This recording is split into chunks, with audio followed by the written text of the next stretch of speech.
خوش نصیب لوگ وہ جن کو نصیب ہو صحبت اللہ۔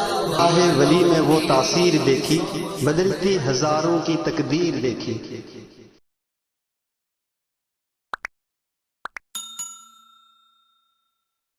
بسم اللہ الرحمن الرحیم۔ الحمد للہ رب العالمین والصلاة والسلام علی سید الانبیاء والمرسلین وعلی آلہ وصحبہ اجمعین۔ اعوذ باللہ من الشیطان الرجیم، بسم اللہ الرحمن الرحیم۔ انما التوبة علی اللہ للذین یعملون السوء بجہالۃ ثم يتوبون من قریب فأولئك يبدل الله سيئاتهم حسنات وكان الله غفورا رحيما۔ صدق الله العظيم۔ وقال النبي صلى الله عليه وسلم الدعاء مخ العبادة۔ وقال النبي المحترم صلى الله عليه وسلم الدعاء هو العبادة، او كما قال عليه الصلاة والسلام۔ اللهم صل على محمد وعلى آل محمد كما صليت على إبراهيم وعلى آل إبراهيم إنك حميد مجيد۔ اللهم بارك على محمد وعلى آل محمد كما باركت على إبراهيم وعلى آل إبراهيم إنك حميد مجيد۔ معزز علماء کرام اور عزیز طلبہ، اللہ تبارک و تعالیٰ نے ہم لوگوں کو ایمان والا بنایا اور نبی پاک علیہ السلام کی امت کے اندر پیدا فرمایا۔ اس نعمت کے اوپر جتنا بھی ہم اللہ کا شکر ادا کریں وہ کم ہے۔ جو آیت کریمہ آپ کے سامنے تلاوت کی گئی، توبہ کے متعلق وہ آیت ہے۔ انسان اس دنیا کے اندر رہ کر کے کوئی یہ دعویٰ کر ہی نہیں سکتا کہ ہم سے گناہ نہیں ہوتا۔ گناہوں سے پاک وہ انبیاء کی ذات ہے اور فرشتوں کی ذات ہے، وہ گناہوں سے معصوم ہے، اور انسان اس دنیا کے اندر رہ کر کے اس سے گناہ ہو جاتا ہے۔ لیکن اللہ تبارک و تعالیٰ نے گناہ ہونے کے باوجود بھی اپنے بندے سے مخاطب ہو کر کے فرمایا کہ لا تقنطوا من رحمت اللہ، اللہ کی رحمت سے نا امید مت ہونا۔ چاہے بڑا سے بڑا گناہ کیوں نہ ہو جائے، اگر انسان سچے پکے دل سے توبہ کر لیتا ہے تو اللہ تبارک و تعالیٰ اس کے گناہ کو معاف کر دیتے ہیں۔ یہاں تک علماء نے فرمایا کہ ایک ایمان والا کے بغیر ایک یہودی ہے، عیسائی ہے، نصرانی ہے، پوری زندگی اس نے اپنے مذہب پر عمل کیا، لیکن مرنے سے پہلے سچے پکے دل سے اس نے کلمہ اشہد ان لا الہ الا اللہ واشہد ان محمدًا عبدہ ورسولہ پڑھ لیا اور مر گیا، تو علماء فرماتے ہیں کہ ان کے پچھلے سارے گناہوں کو اللہ معاف کر دیں گے اور اس کے بارے میں اللہ جنت کا فیصلہ کر دیں گے۔ وَمَن يُبَدِّلُ اللَّهُ سَيِّئَاتِهِمْ حَسَنَاتٍ، گناہوں کو اللہ تبارک و تعالیٰ نیکیوں سے بدل دیں گے۔ اس لیے اللہ والے فرماتے ہیں کہ کبھی کبھی انسان گھر سے نکلے، مسجد سے نکلے تو دل کے اندر یہ دعا کرے کہ یا اللہ یہ آسمان کے نیچے زمین کے اوپر سب سے بڑا میں گنہگار انسان ہوں، لیکن یا اللہ آپ سے معاف کرنے والا زیادہ کوئی بہتر انسان نہیں ہو سکتا، آپ ہمارے گناہوں کو معاف فرما دیجئے۔ اللہ تبارک و تعالی اس عمل سے بہت زیادہ خوش ہوں گے۔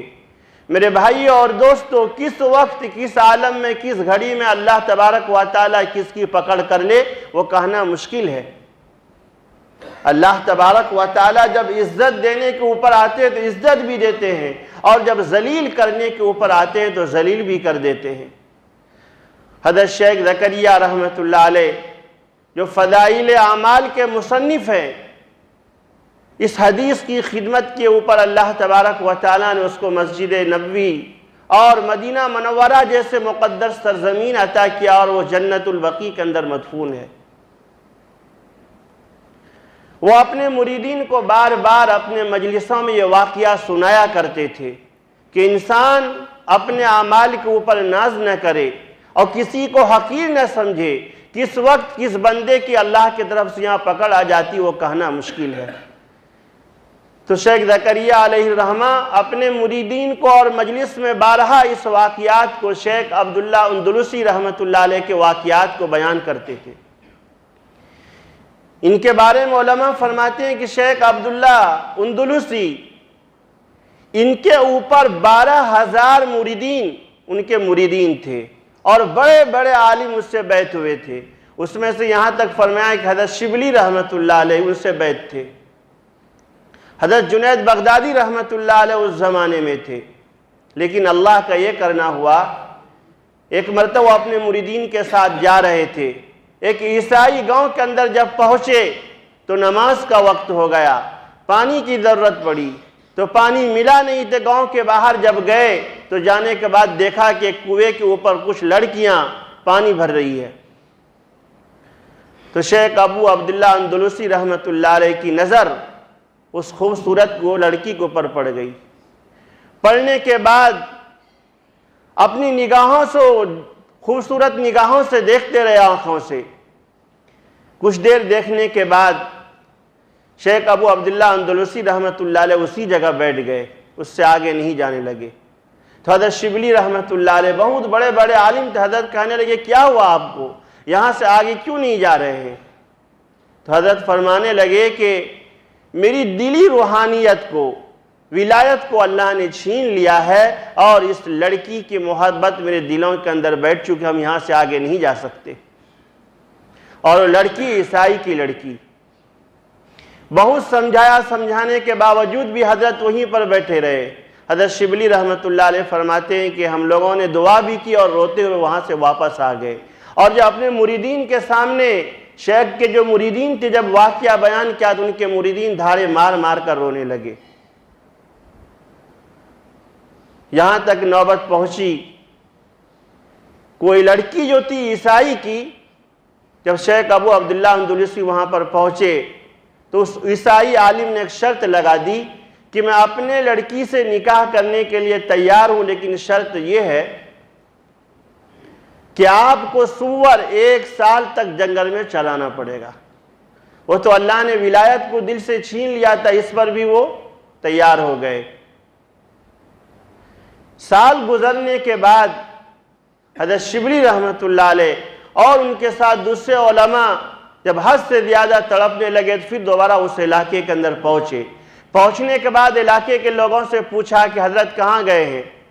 تو جواب دیا کہ ایک شخص ہے جو جنگل کے اندر وہ سور چراتا ہے، ہو سکتا ہے کہ وہ عالم وہاں آپ اس سے ملاقات کر لیں۔ جب گئے حضرت شبلی رحمۃ اللہ علیہ تو وہ فرماتے ہیں کہ جس عصا کے ذریعے سے مسجدوں کے اندر حضرت خطبہ دیا کرتے تھے، وہی عصا کے ذریعے سے سور چرا رہے تھے۔ اس منظر کو دیکھ کر بہت زیادہ رونے لگے۔ حضرت سے فرمایا کہ حضرت یہ کیا ہو گیا؟ تو حضرت نے فرمایا کہ ساری ولایت کو اللہ نے مجھ سے چھین لیا ہے۔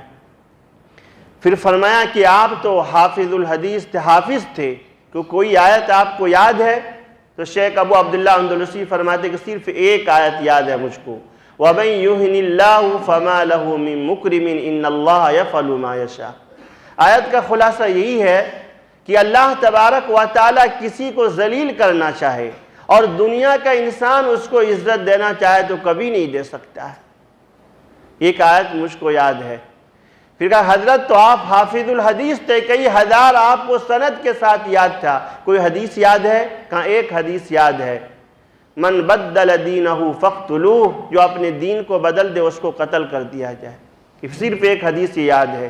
یہ منظر کو دیکھ کر کے اور حضرت شبلی رحمۃ اللہ علیہ رونے لگے، اور ان کے ساتھ جو ساتھی تھے اور وہ لوگ رونے لگے۔ فرماتے ہیں کہ کچھ کلومیٹر جانے کے بعد، کچھ وقفے کے بعد، اور حضرت عبداللہ اندلسی رحمۃ اللہ علیہ نے اللہ سے سچی پکی توبہ کی اور اللہ کے طرف متوجہ ہوئے، اللہ نے توبہ کی توفیق دی اور فوراً نہر کے اندر غسل کر کے وہ پیچھے آئے۔ تو اس موقع کے اوپر حضرت شبلی رحمۃ اللہ علیہ نے اپنے شیخ سے فرمایا کہ حضرت یہاں تک نوبت پہنچنے کی وجہ کیا ہے، آپ یہاں تک کیسے پہنچ گئے تھے؟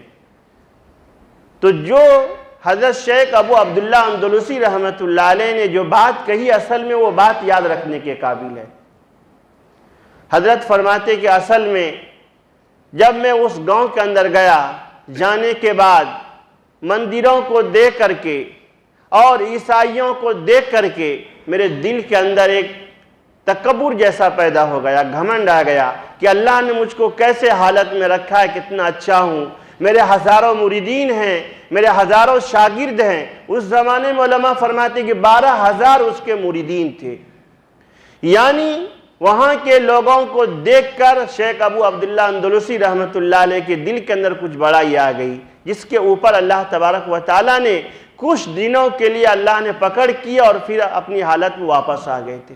تو اس واقعے سے پتہ چلا کہ انسان اپنے آپ کو بڑا نہ سمجھے، گھمنڈی نہ سمجھے، کس وقت کس بندے کے گناہ کو اللہ تعالیٰ معاف کر دیں گے میرے بھائی اور دوستوں کہنا مشکل ہے۔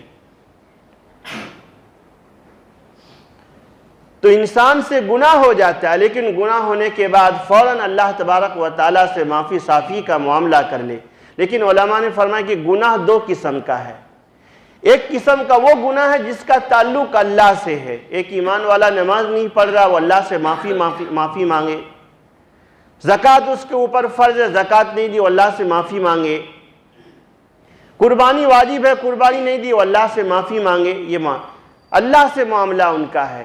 لیکن اگر بندوں کے حقوق کا معاملہ ہے، اگر کسی بھائی نے کسی بھائی کو ستایا ہے، کسی پڑوسی کو ستایا ہے، کسی رشتہ دار کو ستایا ہے، جب تک وہ معاف نہ کر دے تو اللہ تبارک و تعالیٰ بھی اس کو معاف نہیں کریں گے۔ اور دلیل میں علماء نے فرمایا کہ نبی پاک علیہ السلام رحلت فرمانے سے پہلے مسجد نبوی کے اندر بھرے مجمع کے سامنے اعلان کیا تھا کہ ایک بندے کو اللہ تبارک و تعالیٰ نے اختیار دیا ہے، اس دنیا میں رہے یا چاہے آخرت کو پسند کرے، اس بندے نے آخرت کو پسند کر لیا ہے۔ پھر فرمایا کہ اگر میرے ذات سے کسی کو تکلیف پہنچی ہو، اگر میرے ذات سے کسی کو تکلیف پہنچی ہو، میرے زبان سے کسی الفاظ نکلنے کی وجہ سے کسی کو تکلیف پہنچی ہو، مجھ سے معافی مانگ لے۔ اگر میرے اوپر کسی کا قرض ہو تو مجھ سے معافی صافی کا معاملہ کر لے۔ اگر میری ذات سے کسی کو تکلیف پہنچی ہو تو معاف کر لے۔ تو علماء نے فرمایا کہ اصل میں یہ الفاظ نبی پاک علیہ السلام نے اپنے لیے نہیں فرمایا تھا، اللہ تبارک و تعالیٰ نے تو نبی پاک علیہ السلام کے اگلے پچھلے گناہ کو لِيَغْفِرَ لَكَ اللَّهُ مَا تَقَدَّمَ مِن ذَنبِكَ وَمَا تَأَخَّرَ، اگلے پچھلے سارے گناہوں کو اللہ نے معاف فرمایا۔ یہ لیکن جملہ کس کے لیے فرمایا؟ تو علماء فرماتے کہ اصل میں جملہ نبی پاک علیہ السلام نے اپنے امتی کے لیے فرمایا تھا کہ آخرت کا معاملہ سنگین معاملہ ہے۔ دنیا کے اندر مظلوم کبھی دب جاتا ہے، ظالم ظلم کرتا ہے، لیکن کوئی ایسی جگہ بھی ہو جہاں دودھ کا دودھ اور پانی کا پانی ہو جائے۔ علماء نے فرمایا کہ وہ حشر کا میدان اور مالک یوم الدین کے جزا کا مالک ہوگا۔ اللہ کو تو معلوم ہے کون ظالم ہے، کون مظلوم ہے، لیکن اصل فیصلہ اللہ تبارک و تعالی حشر کے میدان کے اندر فرمائیں گے میرے بھائی دوستو۔ تو اگر بندے کو کسی کو ہم نے ستایا ہے تو بندے کا تعلق ہے تو بندے سے معافی صافی کرے۔ کتنے ہمارے ایسے بھائی ہیں جو بہنوں کا حصہ وراثت میں نہیں دیا اس نے، ابھی حقوق العباد کا مسئلہ ہے۔ اگر بڑے بھائی نے چھوٹے بہن کو حصہ نہیں دیا ہے تو قیامت کے دن اس کا جواب دہ دینا پڑے گا۔ اس لیے علماء نے فرمایا کہ بعض مسائل ایسے جس پر ہم ہندوستان پہ عمل نہیں کر سکتے ہیں، جیسے سنسار کا مسئلہ ہے، ہاتھ کاٹنے کا مسئلہ ہے، کوئی آدمی شادی شدہ زنا کر دے تو اس کو ہم پتھر سے مال کے ہلاک نہیں کر سکتے، کیوں؟ یہاں یہ قانون نہیں۔ لیکن جس مسئلے کے اوپر ہم عمل کر سکتے ہیں اور شریعت نے پابند بنایا ہے، اگر اس پر ہم عمل نہیں کریں گے تو اللہ کے یہاں اس کا جواب دے دینا پڑے گا۔ اس میں سے ایک مسئلہ طلاق کا مسئلہ ہے، وراثت کا مسئلہ ہے، ماں باپ کے حقوق کا مسئلہ ہے، رشتہ دار کے حقوق کا مسئلہ ہے، اس پر ایک ایمان والا اس پر عمل کر سکتا ہے۔ اگر عمل نہیں کیا تو حشر کے میدان کے اندر اس کا جواب دینا پڑے گا میرے بھائیو اور دوستو۔ تو جو مسائل کے اوپر ایک ایمان والا عمل کر سکتا ہے تو عمل کرے، کوشش کرے، لیکن عمل کرنے کے باوجود بھی عمل نہیں کرے گا تو اللہ کے یہاں جواب دینا پڑے گا۔ اسی طرح فرمایا کہ مال یہ اللہ تبارک و تعالیٰ کی طرف سے ایک نعمت ہے، لیکن مال کے اوپر بھی ہماری پوری ملکیت نہیں ہے کہ ہم جہاں چاہیں کس طرح چاہیں خرچ کر دیں، نہیں میرے بھائی اور دوستو۔ نکاح کا مسئلہ ہو، شادی کے موقع کے اوپر بعض لوگ ایسے فضول خرچی پیسہ لوٹاتے ہیں اور کرتے ہیں، وہ سمجھتے ہیں کہ پوری ملکیت ہماری اس پر ہے، نہیں میرے بھائی اور دوستو۔ جب تک وہ حیات میں ہے تو وہ مالک کا پیسہ وہی ہے، لیکن جیسے ہی مرے گا وہ اس کے اولاد اس کی وراثت کا مسئلہ ہو جائے گا۔ اس لیے حشر کے میدان کے اندر 5 سوالوں میں سے علماء نے ایک سوال یہ بھی فرمایا کہ مال کے بارے میں ایک ایمان والے سے پوچھیں گے کہ تم نے مال کو کس طرح سے کمایا تھا اور کہاں خرچ کیا تھا، کمایا کس طرح تھا، کہاں خرچ کیا تھا، اس کا جواب دینا پڑے گا۔ تو ہم جہاں رہ کر کے جس طرح مال خرچ کیے ہوں گے وہی جوابات ہمارے وہاں سامنے آئیں گے۔ تو اگر ہم نے بندوں کو تکلیف پہنچائی تو بندہ سے معافی صافی کا معاملہ کر لے۔ ایک واقعہ لکھا ہے کہ خلیفہ ہشام بن عبد الملک کا، یعنی اس زمانے میں بادشاہ بھی ہوتے تھے، خلیفہ بھی ہوتے تھے، لیکن اس کی دلوں میں کتنا اللہ کا خوف، اللہ کا ڈر ہوتا تھا۔ تو اس میں ایک مرتبہ خلیفہ ہشام بن عبد الملک نے اپنے ایک نوکر کو بہت برا بھلا کہا، گالی گلوچ بہت کیا، غصے میں تھا، کہہ دیا اس نے۔ لیکن وہ جو نوکر تھا اس کا خادم کچھ اس نے جواب نہیں دیا اپنے شیخ کو، بالکل خاموشی کے ساتھ وہ سنتے رہے۔ جب گالی گلوچ کرنے کے بعد پھر اس نوجوان نے کہا کہ خلیفہ ہشام عبد الملک آپ سے میں ایک بات پوچھنا چاہتا ہوں، کیا میرے بات کا جواب دو گے؟ کہ ہاں پوچھو، جواب دوں گا۔ تو اس نوجوان نے خلیفہ ہشام بن عبد الملک سے کہا کہ اللہ نے آپ کو اسی لیے خلیفہ بنایا ہے کہ کمزور لوگوں کو آپ ستائیں اور گالی گلوچ کریں۔ اس وقت ہشام بن عبد الملک کا غصہ ٹھنڈا ہو چکا تھا۔ تو اس نوجوان نے کہا کہ آپ نے مجھ کو بہت برا بھلا کہا، میں نے اس کو سن لیا، میں نے اس کا جواب نہیں دیا، لیکن آپ مجھ کو بتائیں خلیفہ اللہ نے اسی لیے آپ کو بنایا کہ آپ کمزور لوگوں کو، غریب لوگوں کو ستائیں اور اس کو برا بھلا کہیں۔ اللہ کے یہاں آپ اس کا کیا جواب دو گے؟ اس کے بارے میں بھی اللہ سوال کرے گا۔ جیسے ہی جملہ ان کے زبان سے نکلا، ہشام بن عبد الملک اس وقت اس کا جو غصہ ٹھنڈا ہو گیا تو فوراً سر کو نیچے کر کے بیٹھ گئے اور سوچنے لگے۔ سوچنے کے بعد ہشام بن عبد الملک نے اس نوجوان سے کہا کہ گالی جو تم کو میں نے دی ہے غصے میں، اس کا تم بھی گالی دے دو، بدلہ برابر ہو جائے۔ کہ میں گالی نہیں دینا چاہتا ہوں، آپ نے تو غلطی کی، کیا میں بھی گالی دے کر کے میں اپنے گناہوں میں شمار ہوں؟ غلطی کروں میں گالی نہیں دیتا، کہ اس کے عوض میں کچھ روپیہ لے لو، پیسے لے لو۔ کہ روپیہ پیسہ بھی اس کا عوض نہیں ہو سکتا ہے۔ آپ نے کسی کو گالی دی، برا بھلا کہا اور آپ اس کو روپیہ دے کر کے خوش کر دیے، اس کا دل تو آپ نے پہلے ہی دکھا چکا ہے، اس کا بدل یہ روپیہ پیسہ نہیں ہو سکتا۔ پھر کہا کہ کیا ہو سکتا ہے؟ پھر کہا کہ ایک کام کرو کہ معاف کر دو۔ پھر اس نوجوان نے کہا کہ اب میں آپ کو معاف کرتا ہوں۔ جیسے ہی جملہ سنا تو ہشام بن عبد الملک رونے لگے اور دل کے اندر یہ بات آئی کہ اس نوجوان نے مجھ کو معاف کر دیا تھا، میری ذات سے جو اس کو تکلیف پہنچی تھی اس نوجوان نے مجھ کو معاف کر دیا۔ تو میرے بھائی اور دوستو، بعض ایسے واقعات ہوتے ہیں جو عبرت والا ہوتا ہے۔ اس زمانے میں ایسے لوگ بھی ایسے ہوتے تھے۔ 2 نوجوان کا واقعہ بیان کیا کہ ایک نوجوان نے دوسرے نوجوان سے زمین خریدی اس زمانے میں۔ اب زمین خریدنے کے بعد جس نے زمین خریدی تھی اس نوجوان نے زمین کی کھدائی کی۔ کھدائی کرنے کے بعد ایک جگہ سے بہت سارا سونا نکلا۔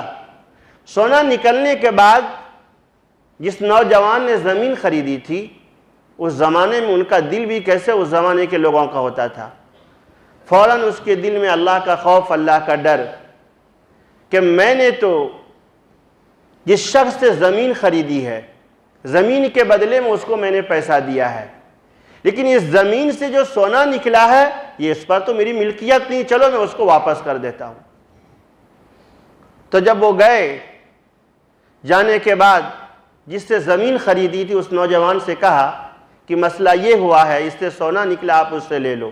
تو اس نوجوان نے بھی انکار کر دیا کہ میں نہیں لے سکتا، کیوں نے مجھ کو اس کے بارے میں کچھ معلوم ہی نہیں تھا کہ میرے زمین کے اندر سونا چھپا ہوا ہے۔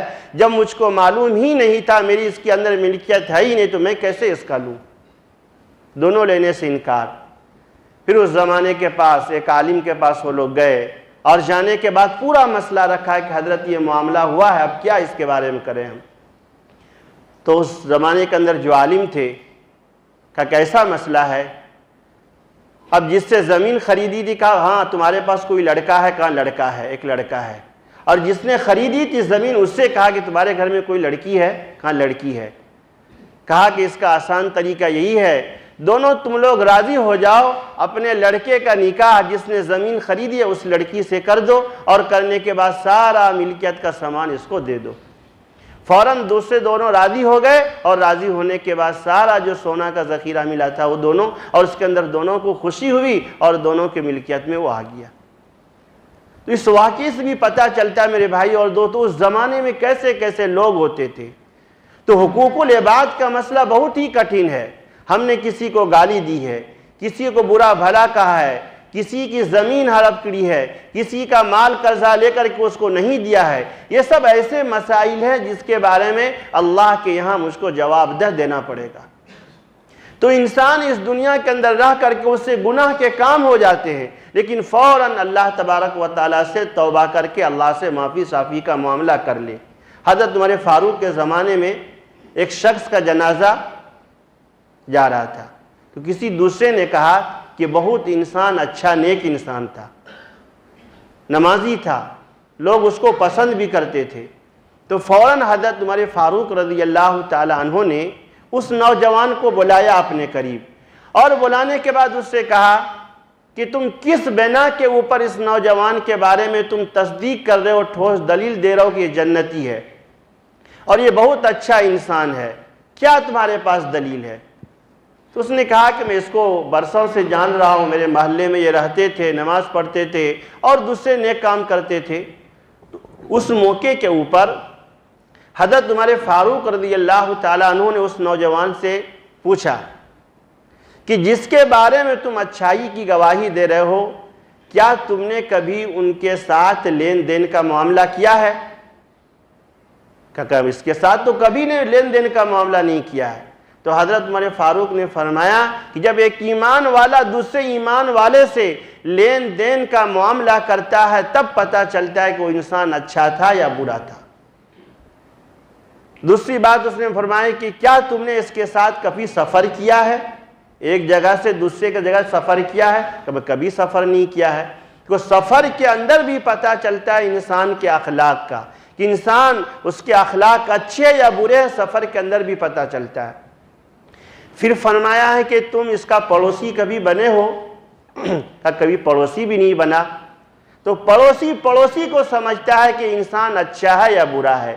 تو حضرت عمر فاروق رضی اللہ تعالیٰ عنہ 3 علامات اچھے انسان کی بتلائے کہ اگر ایک انسان دوسرے انسان کے ساتھ سفر کا معاملہ کرتا ہے تو اس کے اخلاق کا پتہ چلتا ہے۔ جب ایک ایمان والا دوسرے ایمان والے سے لین دین کا معاملہ کرتا ہے تو پتہ چلتا ہے کہ لین دین کے معاملے میں سچا ہے یا برا ہے۔ اسی طرح ایک ایمان والا دوسرے ایمان والا پڑوسی رہتا ہے تو پڑوسی کو پتہ چلتا ہے کہ انسان اچھا ہے یا برا ہے۔ تو میرے بھائیوں اور دوستو، یہ جوانی یہ اللہ کی ایک نعمت ہے۔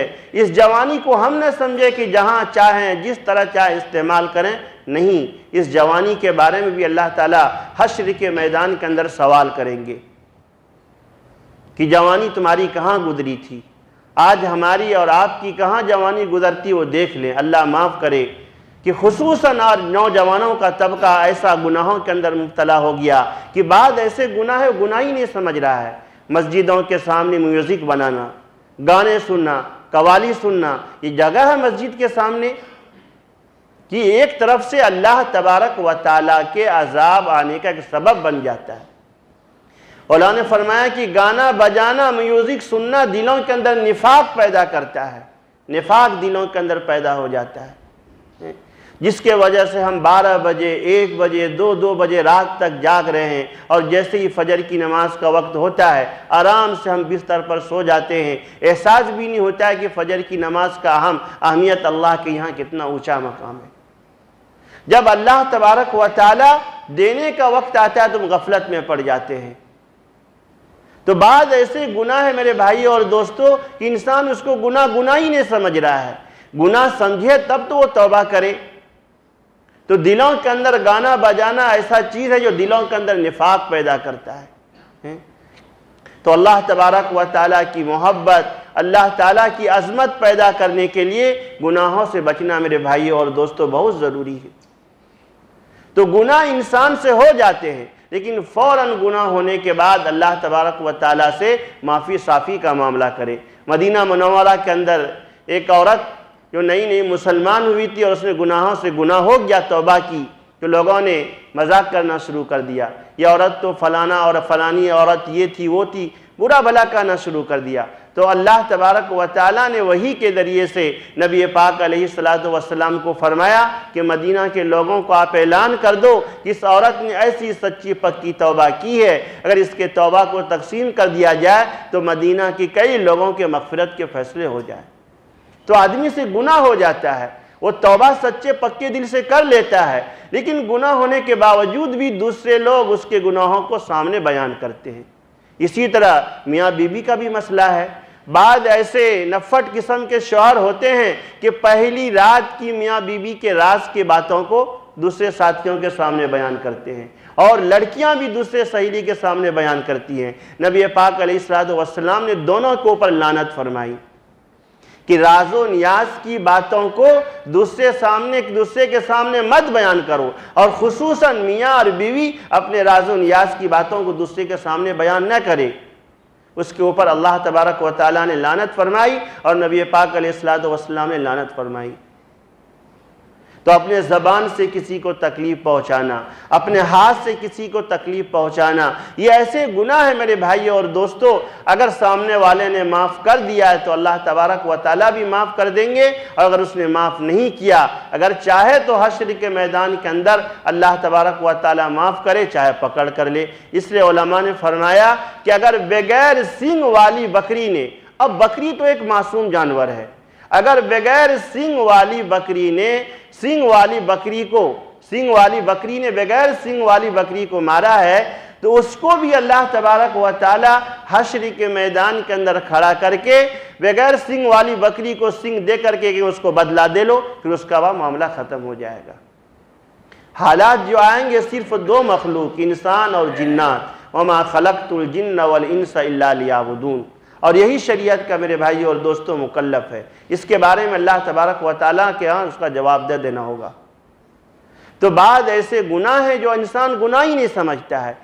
آپ تفسیر کی کتابوں کو پڑھو کہ ہفتے کے 7 دن ہے، تو یہودیوں نے سنیچر کا دن متعین کیا، لیکن اس زمانے میں اللہ نے یہ حکم نازل کیا کہ جیسے ہی جمعرات کے دن، جو جمعہ کی رات مغرب سے لے کر کے سنیچر کے مغرب تک آپ کوئی کام کاج بالکل نہیں کر سکتے، صرف اللہ کی عبادت میں مشغول رہو۔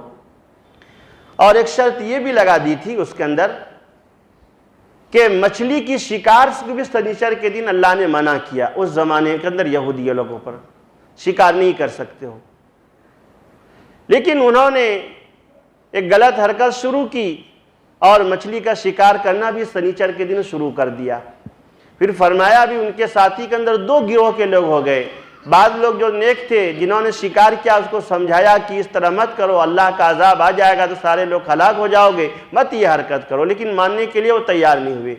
اب انہوں نے ہلا بازی یہ کی کہ سنیچر کا دن آنے سے پہلے جمعہ ہی کا دن وہ لوگ جھیلوں کے اندر، تالابوں کے اندر کچھ ایسے اسباب رکھتے تھے، جال وغیرہ ڈال دیتے تاکہ وہ مچھلی اس کے اندر پھنس جائے، اور اللہ کے طرف سے ایک امتحان یہ بھی ہوتا تھا کہ سنیچر کے دن مچھلی زیادہ تالاب کے اندر اور نہر کے اندر زیادہ اوپر آئے۔ جب وہ لوگ حد سے بڑھ گئے تو قرآن کریم کی تفسیر کے اندر پہلے پارے کے اندر ہے وَلَقَدْ عَلِمْتُمُ الَّذِينَ اعْتَدَوْا مِنْكُمْ فِي السَّبْتِ فَجَعَلْنَا لَهُمْ كُونُوا قِرَدَةً خَاسِئِينَ۔ اللہ تبارک و تعالیٰ نے اس عذاب کے اندر مبتلا کیا کہ ان کے چہرے کو بندر اور خنزیر سور جیسا بنا دیا اس زمانے میں۔ حضرت عبداللہ بن عباس فرماتے ہیں کہ اس زمانے کے اندر اللہ نے یہ عذاب دیا، 3 روز تک وہ لوگ ایسی حرکت رہے، نہ کھانا نہ پینا۔ اب بعض رشتہ دار بھی آتے تھے، اس سے بات کرتے تھے، لیکن کھانا پینا کچھ بھی نہیں۔ 3 دن کے بعد اللہ تبارک و تعالیٰ نے اس کو عذاب کے اندر مبتلا کیا، 3 دن کے بعد۔ لیکن امت محمدیہ علیہ السلام کے اوپر اللہ تبارک و تعالیٰ نے اتنا رحم کا کرم کا معاملہ فرمایا کہ اس طرح کا عذاب اللہ تعالیٰ نہیں دیں گے۔ لیکن حدیث کے اندر یہ بات ملتی ہے کہ قرب قیامت کے اندر، اخیر زمانے کے اندر ایسا بھی وقت آئے گا کہ لوگ گانے بجانے میں، شراب نوشی میں، عیاشی میں مشغول رہیں گے دوست احباب کے اندر، اور اللہ تبارک و تعالیٰ اس کے چہرے کو خنزیر اور سور جیسا بنا دیں گے۔ یعنی گناہوں کے اندر ایسا آئیں گے، وہ قرب قیامت کے قریب ایسا منظر بھی ہونے والا ہے۔ تو میرے بھائی اور دوستو، اللہ تبارک و تعالیٰ سے دعا کریں کہ ایسے گناہوں سے ہم لوگوں کے اللہ پوری حفاظت فرمائے جس گناہ سے اللہ تبارک و تعالیٰ بھی ناراض ہوتے ہیں اور حضور پاک علیہ السلام بھی ناراض ہوتے ہیں۔ اللہ ایسے ہم لوگوں کی گناہوں سے پوری حفاظت فرمائے، اور اگر انسانوں سے گناہ ہو جائے تو چلتے پھرتے اٹھتے بیٹھتے اللہ سے معافی کا معاملہ کرتے رہے۔ اللہ تبارک و تعالیٰ بڑے غفور الرحیم ہے، کس وقت کس بندے کے گناہ کو اللہ معاف کر دیتے ہیں کوئی نہیں بتا سکتا ہے، لیکن شرط یہ ہے کہ بندہ گناہ ہونے کے باوجود اگر وہ ڈھٹے رہے اور اللہ سے معافی کا معاملہ نہ کرے تو اللہ تبارک و تعالیٰ اس بندے سے بہت زیادہ ناراض ہوتے ہیں، اور جو بندہ توبہ کر لیتا ہے اللہ تعالیٰ اس کے گناہوں کو معاف کر دیتے ہیں۔ دعا کرے کہ اللہ تبارک و تعالیٰ ہم لوگوں کو سچی پکی توبہ کرنے کی توفیق عطا فرمائے۔ آمین وآخر الدعوانا الحمدللہ رب العالمین۔